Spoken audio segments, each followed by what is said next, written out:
Shri Chinmaya Sadgurave Namaha.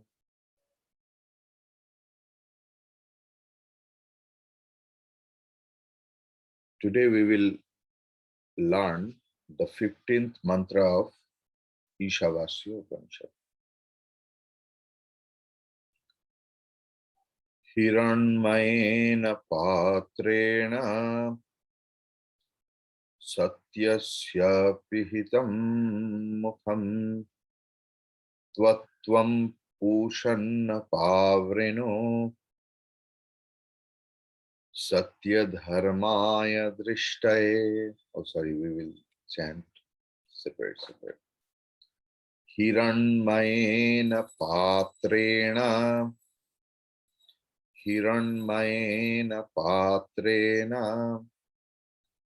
satyasya pihitam mukham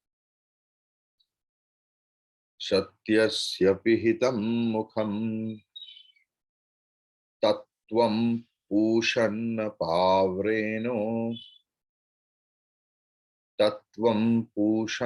pavreno satya dharmaya drishtaye.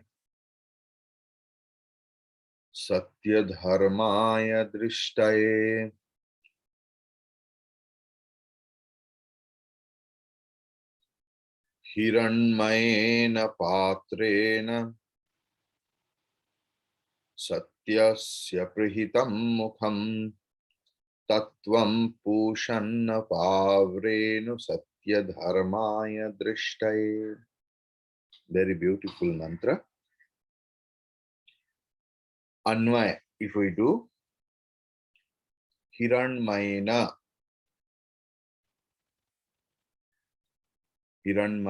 patrena. Hiranmayena is adjective over here, and in Sanskrit the number and gender follows the number of gender of the subject. So Hiranmaya means Suvarna, gold, like gold.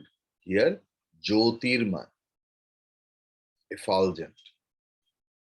Patrena, by the patra. Satyasya, Satyarup, Karya Brahma और हिरण्यगर्भ का मुखम, द्वार, दरवाजा.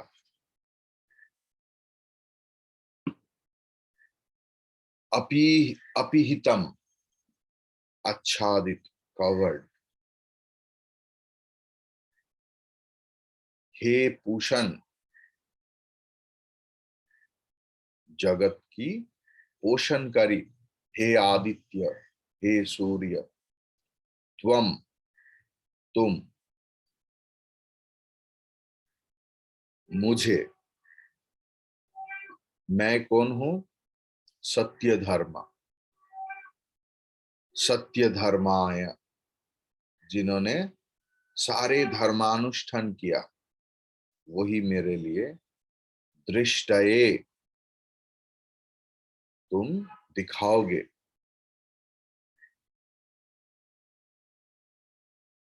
और मैं तुमको दर्शन करेंगे.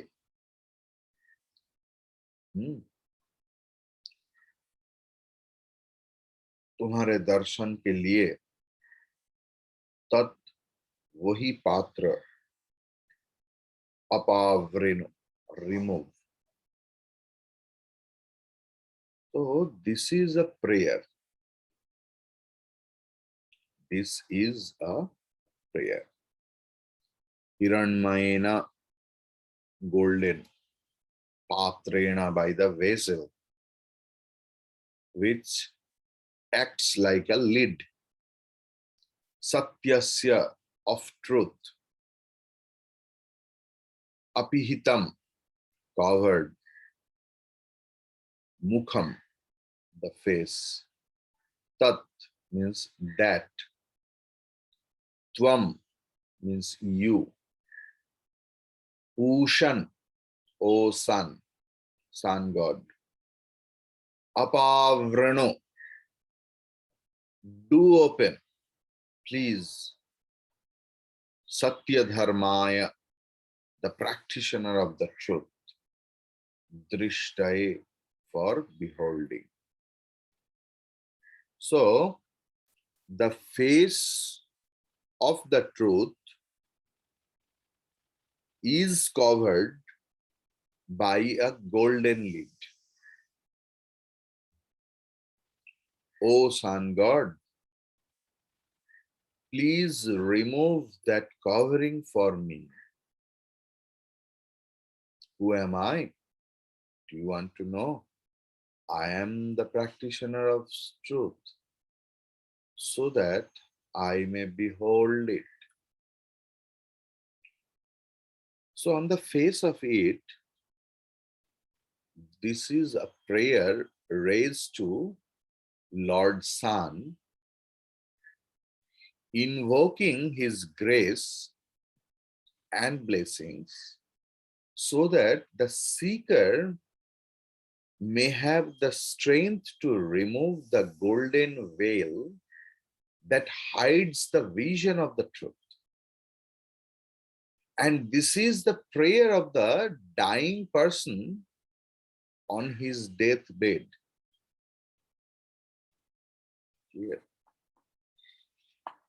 It's interesting to note that there are two shaka or recensions for this Upanishad.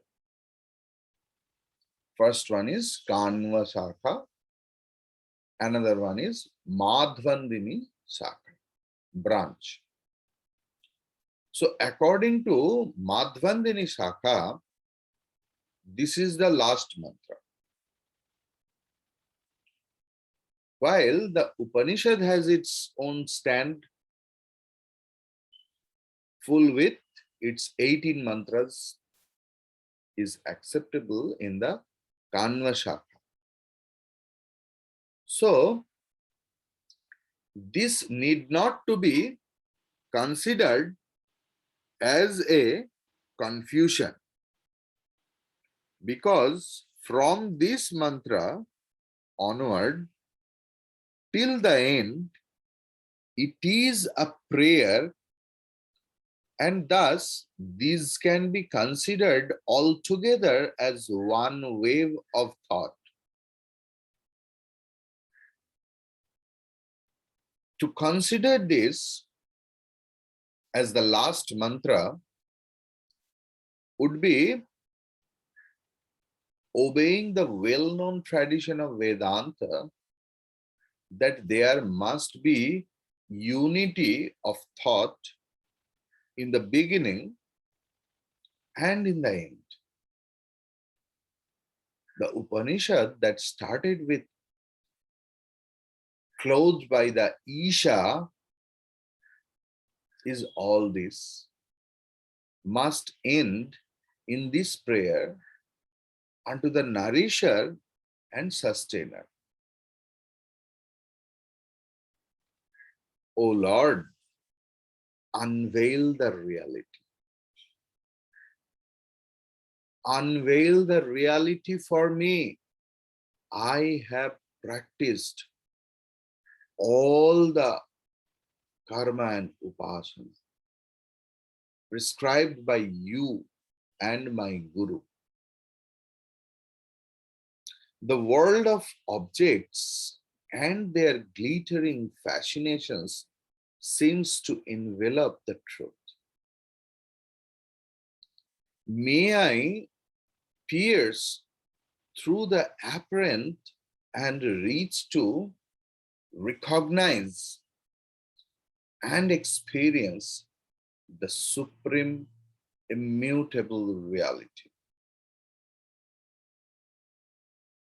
To understand it means it literally is to recognize only the superficial beauty of this inimitable prayer.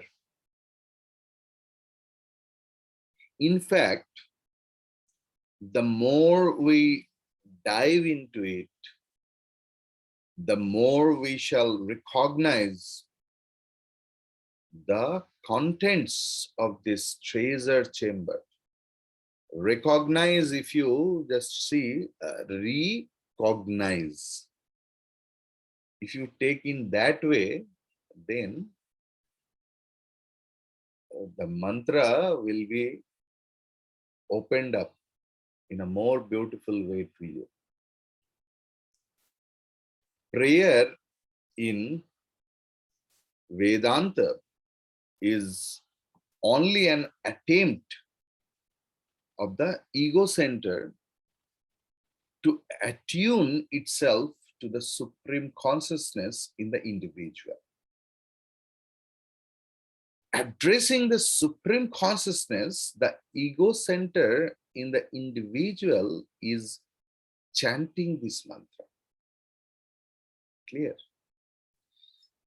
The epithets by which Sun God or Lord Sun is indicated are chosen with a special dexterity. Pushan is one of the innumerable names of Lord Sun. It means the nourisher, the sustainer. The sun is the center of the entire universe, itself motionless and inactive, and yet by its very presence, it balances the entire movement of the universe around it. Being the nourisher and the source of all energy in the cosmos, it presents in the seeker's inner world the nourisher and illuminator, the Atma. The motionless center, which controls the entire movement of the field, is the source of all energy and of the matter around it. The self, the Atma, the spirit, actually I'm talking about. The ego center is to die when it realizes its real nature, that I am that Atma. That is why I recognize.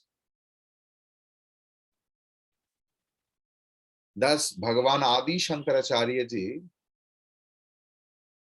says in his commentary that it is certainly the last prayer of the dying individual, but the individual meant here is the ego center. Clear? We are not to understand it that it is literally a prayer of the dying old man on his deathbed. It is the last prayer of the active spiritual seeker in his meditation seat, when he, in his divine effort, is shaking off the last vestige of ego, which is lingering to veil the self in him. Clear? So the mind and intellect conditioned awareness or ego, when it tries to understand and grapple with the pure awareness behind it, gets itself blinded by the glory and brilliance, and so it declares to the pure intelligence to unveil itself for its cognition. When the mind and intellect view outward, they can recognize the just a minute. They can recognize only the world for matter constituted of names and forms. Preoccupied with these, it becomes impossible for the ego center to recognize the truth beneath it. Thus, the world of matter becomes a golden lid, brilliant and shining,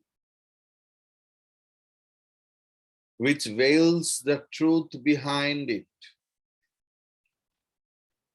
At the doors of truth, as it were, now the seeker is knocking and demanding from the nourisher, ocean behind, to open the doors of matter and reveal itself in all its spiritual glory. But what right the seeker has to demand from the Supreme such an unveiling is explained when the devotee declares that the truth should reveal itself unto him.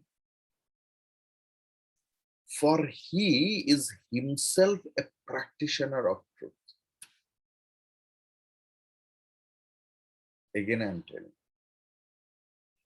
What right the seeker has to demand for the Supreme, such an unveiling is explained when the devotee declares that the truth should reveal itself unto him, for he is himself a practitioner of truth.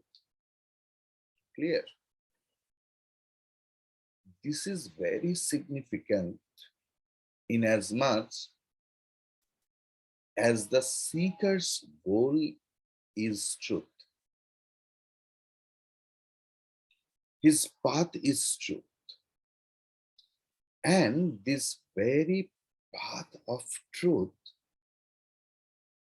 is laid over with truth at every step.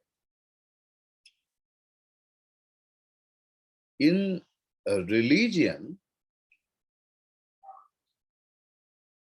means are as sacred as the goal.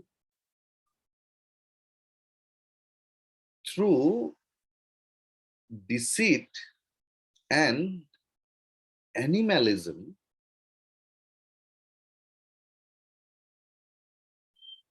there is no path at all laid for evolution, progress, peace, or perfection.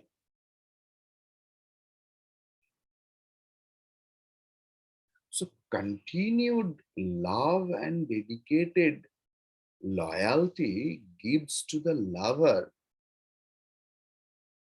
a certain authority over his beloved.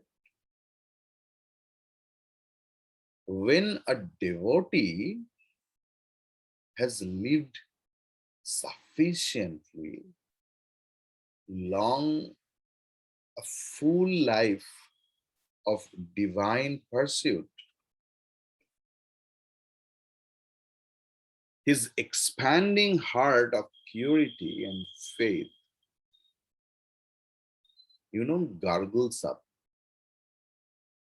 gargles up a flood of confidence and assurance in his own inner nobility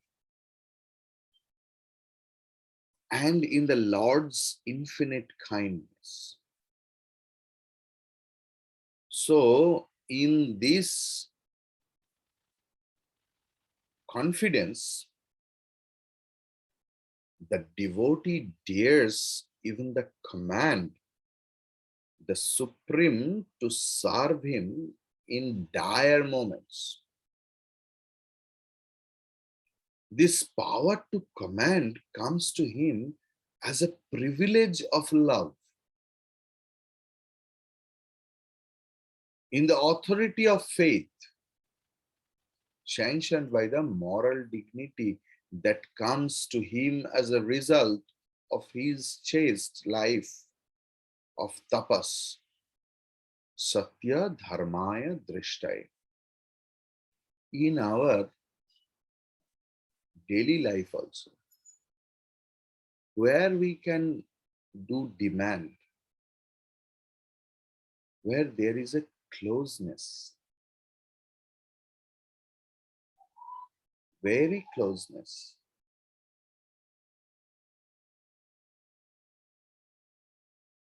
A wife demands to the husband, children demands to their mother,